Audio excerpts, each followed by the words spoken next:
Hello, Peace World. Come on, Freeman. As promised, we're back. We're going to try to get the founder of Artomatic on today. I'm sorry we was unable to connect this morning, but I think the broadcast was still worth noting. Let's see here. See if he's going to join us here. Mr. George Koch. Waiting for him to make himself visible. And so this is the closing weekend of Artomatic. If you have not been, please go this weekend, today and tomorrow. Most people that have been has been numerous times because there's so much to take in. For those who are unfamiliar, Artomatic is like the original pop-up, unused building that has turned its doors into a bastion of artists, a whole group of artists of every genre you can think of, every discipline you can think of, from live performances to exhibits and exhibitions. It is it's a sight to behold. Artomatic, 25 years, and they are closing this weekend. So I urge everyone to sound of our voice to join them today and tomorrow. In fact, you may bump into me at some point. And again, people that have gone usually go numerous times. So we're waiting to give some flowers to the founder of Artomatic, Brother George. As soon as I see him log on here, let's see if we. All right. So thank you for joining us. It's been 25 years for Artomatic. This is the correct me if I'm wrong, George. Is this your biggest event so far for Artomatic in the 25 years of its history? It's one of the biggest events. It's not the biggest. What year was the biggest, George? 2009. We had 1,200 visual artists. We're very, very pleased with the 1,000 artists and performers that we have now, because we really didn't know what was going to happen coming back out of the pandemic. And about 60% of our artists are first-timers. They're people who've been to Artomatic, but they've not participated. So 60% of the people, what we've got is a whole new generation of folks participating. Well, that's what it's about, having a whole new generation. Now, you know my story. You said the biggest one was 2009, correct? 9, right. And as fate would have it, the story that I tell you about why Artomatic is so near and dear to my heart was 2009. We talking about when it was on M Street, right? Yep, that's right. Okay, so real quick, I know George is tired of hearing this story because he's heard it several times, but for the prosperity of our listening audience, I'm a fan of George's work. I'm an appreciator of George's work and his contributions because of my personal story. In 2009, you know what Biggie Small says, "Baby on the way, my bills to pay," and I was unable to make ends meet, if you will. And my son was on his way. His mother's pregnant. She's not working. She's not bed rest, but she was off her feet. And I had to offer my single income, take care of the household. And I fell short of doing that. And we was in a tough situation. And she was about to call her parents for money. I'm like, no. You don't call your parents. I got this. And I took a box of DVDs from Prison Poetry. And I went out to Artomatic on M Street. And I sold DVDs all day and made enough money to feed my family, pay some bills, and you know, as they say, gap funding, provide some gap funding. And ever since that day, she looked at me different, and I actually knew that no matter what happens, I'm going to be able to be a participant in this creative economy. And it was because of Artomatic I was able to do that. Because of Artomatic, I was welcome to vend my items outside on the street, and it was an attraction for people that appreciated the art. Otherwise, I wouldn't have no audience to sell it to. He provided that platform, and he's done that same service to other artists around this city and around this country. So, George, what is the nucleus that gave you the start for Artomatic? How did it begin 25 years ago? What made you create the original pop-up in Washington, D.C.? Well, I had started out developing artist cooperatives. I had two, and they really focused. Today I'd call them artist incubators, because all we cared about was whether or not people could pay rent. So we were really interested in having workspace for artists. And Doug Jamal was one of my landlords, and Doug came to me one day and said, "George, I've got some space that would really be great for artists. Why don't you take a look at it?" So I went and took a look at it. I came back and said, "Doug, we're having enough trouble managing what we have already," which was the Tacoma Metro Arts Center. But I said, "I can probably get some artists and arts organizations interested in the space." I said, "Give me the keys and I'll start showing it." Well, he gave me the keys and I started showing it, all by word of mouth. And first 25, then 50, 100. We wound up with 350 artists in the space of the old Manhattan Laundry between 13th and 14th. There's a collection of 3 buildings there, about 90,000 square feet. And so I went back to Doug and I said, "We can do an event there and create some real visibility for the space." And he said, "Okay, go ahead." And that became the very first Artomatic. And the way that it happened, the way that the name happened, is that because we were in the Manhattan Laundry, one of the artists suggested that we take a riff off of Coinomatic. So the original Artomatic was Art-O-Matic. But after a few years, Artomatic just became its own word, and we dropped the hyphens. And the first 4 Artomatics were just really run by a group of 7 visual artists. And when we needed assistance, we went out and hired it. What was really interesting about this is that Artomatic really became a process of the artist being in control, where we were not working for somebody else. And it's been a very interesting process, because in the first Artomatic, we all got together and had a conversation, and we were all disappointed in the way that the art market worked. So we decided to eliminate all the things that we didn't like about the art market. We don't jury. We don't compete against one another. And all sales go directly to the artist.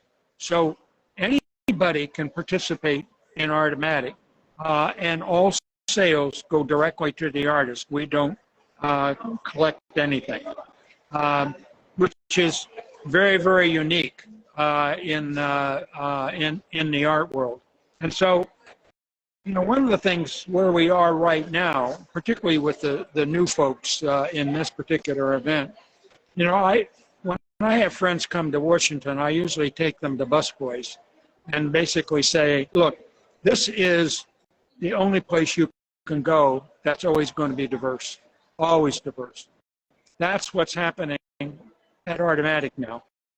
It is always diverse. And that is a real warm feeling, in that people come here and they feel that this particular space, this particular process, that they're a part of it. It's interesting, because everybody that participates here sees themselves as equal to everybody else. Everyone sees themselves as equal to as everyone else. That is an equitable approach to art, when there has been pretty much, as you said, who controls it, because there are people who gets to say what is art and what is not art. And right. The fact that Douglas Jamal made the space available is really telling, because those who are unfamiliar, Douglas Jamal, probably one of the biggest developers in the city, got his start because he ran Nobody Beats the Wiz. Yes, I know. Downtown selling records, and he put music speakers outside promoting the art. and That's it. people complained about it, and it got so many complaints that the building owner, I don't use the word landlord, it's not a part of my vocabulary. We're not Yeah. feudal Europe, and I'm not serfs. But he got so many complaints that the building owner said, "Hey, I'm want to wash my hands of this. If you want to buy the space, I'm selling it." And that's how Douglas got his start.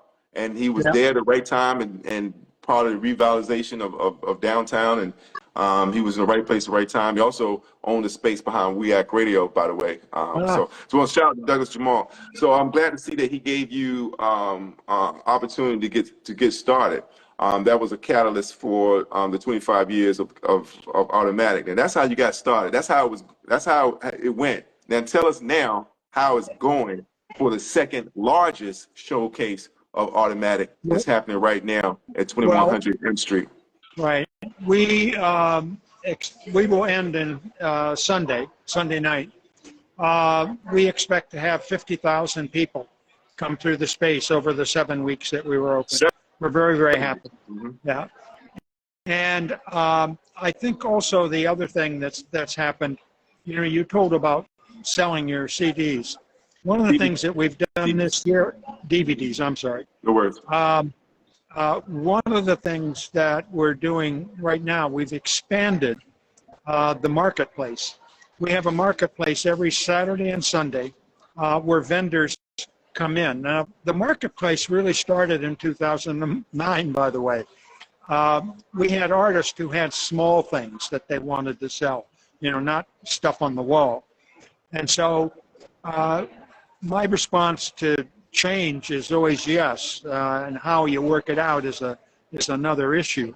But they came to us and said, we want to be able to sell our stuff. And so in 2009, there was a section of the building that had its own entrance and was closed off from the rest of the building. And we did our first marketplace. These were artists that were already in Artomatic. What we've done this year, a young lady by the name of Joan Pep, what she's done is also include other artists who do marketplace work, and they participate. And I was just down there today looking. I think there's probably 20 to 25 vendors down there, and I think this is going to be a permanent structure for Artomatic in the future, of providing this opportunity for vendors that normally vend on the street. But I've been very, very pleased by the response that we've gotten this year, and they're happy. That's really key. Right, exactly. So you're saying that after 25 years, you've been offered a permanent place of residency for art to be housed. Is that what we're hearing? Is this the first offer, or is this just the most recent one that you're going to be able to take? We're not interested in owning a building. We're interested in using temporary space. I mean, we don't even have an office. Okay, we're a virtual organization. A virtual organization. That's right. And that's before the pandemic. You was already virtual. Okay. And so we basically look at temporary space. Given the situation in today's marketplace for property, there's a lot of empty buildings, and we certainly are looking for finding another building. We're also looking for how we can take our model and take it nationwide. For instance, right now we're in some discussions with some folks and artists in Philadelphia about the idea of an Artomatic in Philadelphia. Our key is that artists need to see themselves as running this, as managing it. So, we'll see, maybe June, July, have continue conversations with some folks in Philadelphia and see what we can do. Because there's a lot of empty buildings in cities around the country. For various reasons. Yes. And I think that what you're doing is doing a double service. You're serving the art community, promoting those artists. You're getting them access to resources and a larger audience. You have 50,000 people come through in seven weeks. But you also, you're basically exposing the fact that there are a lot of empty buildings that's been unused, and then that bears the question on why we have so many empty buildings that's been underused. Why do we have less than 50% occupancy in most of the buildings that we have in downtown across the country? Because the old business model, way to be doing business before the pandemic, is no longer viable. Humpty Dumpty fell down, and all the king's horses, all the king's men is not going to be able to put them back together again. So maybe they need to be embracing an automatic business model nationwide to revitalize those vacant buildings in downtowns across America. I think that you are bringing an opportunity for the city to have their planners to accommodate this creative economy approach to revitalization. What do you think about that in terms of part of your nationwide outreach and your thoughts on that as in terms of a business model? Yeah, I mean, we want to explore the idea of outreach. There's an economic phrase that says, you should teach a man to fish rather than fish for him. And our attitude is sharing this concept with our fellow artists gives them a chance to take control over this kind of an event. I mean, we're not an end in itself in terms of the event, because our mission is pretty simple: build community among artists and build an audience for artists. That's it. And it's hard for an artist who is working in a studio, got a day job, may have a family. The ability to build a network is difficult. What we do is actually also, and that's why we use vacant buildings, is that there's an opportunity for artists to build a new network by participating in Artomatic that they can't do otherwise. I mean, someone could go to gallery openings and stuff like that, but that's going to be small potatoes. You come to Artomatic and you have an opportunity to do significant outreach in terms of the creative community, and particularly since that there's everybody's equal here, so that the person in the space next to you might already have a gallery. A person on the other side may just be getting started. And the idea that you're sharing ideas and concepts is valuable. Absolutely. I love your ecumenical approach to everyone is equal. That is really powerful and revolutionary, in fact. Now, what is in store for your closing nights at Artomatic 25? What can people expect tonight and expect tomorrow for the listening audience here to bring them out to see maybe some of them, hope, right, God forbid, for the first time? Like, if you've been missing 25 years of Artomatic, you don't want to miss this weekend. What can they expect tonight and tomorrow? Well, just this afternoon and tonight, we have two fashion shows. At 3:30, we have a fashion show focusing on designers in West Africa, in Cameroon, Nigeria, and Ghana. And then at 7 o'clock, there's a fashion show that pretty much focuses on streetwear. It's a whole nother genre, if you will, in the creative world, and we're bringing that together. We actually have a stage that has a runway, it's another focus for us in terms of reaching out to creatives in a variety of ways. Right.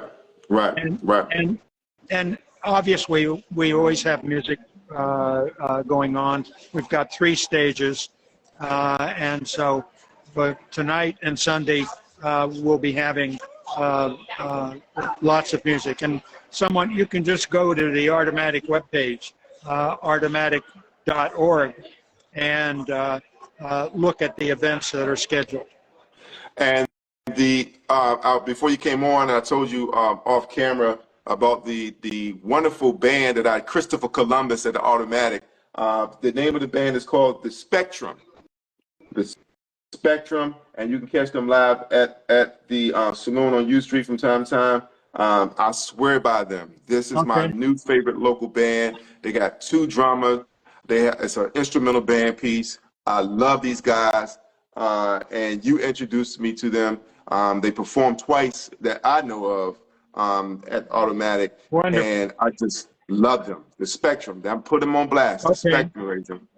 Well, that's great. I'm glad that as an audience member, you've been rewarded in listening and experiencing some music that you're interested in.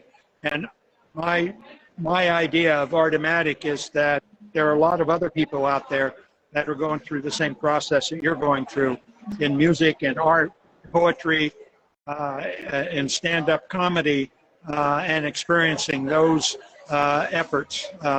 And that's really what we're about. That's how we build audience. And the other artist that I was introduced to at the Automatic, her name is Heidi Pix. That's Heidi .Pix. She's a filmmaker and photographer. She has had her lens behind the scene in so many protest rallies, and her work is exhibited there. I fell in love with her work immediately. Her work has now been associated with our campaign for freemanforcongress.com. She was there at our kickoff event, and we are now fast friends. So Heidi Pix and Saloon, artists that are Christopher Columbus at the Automatic. I wouldn't have found any other way.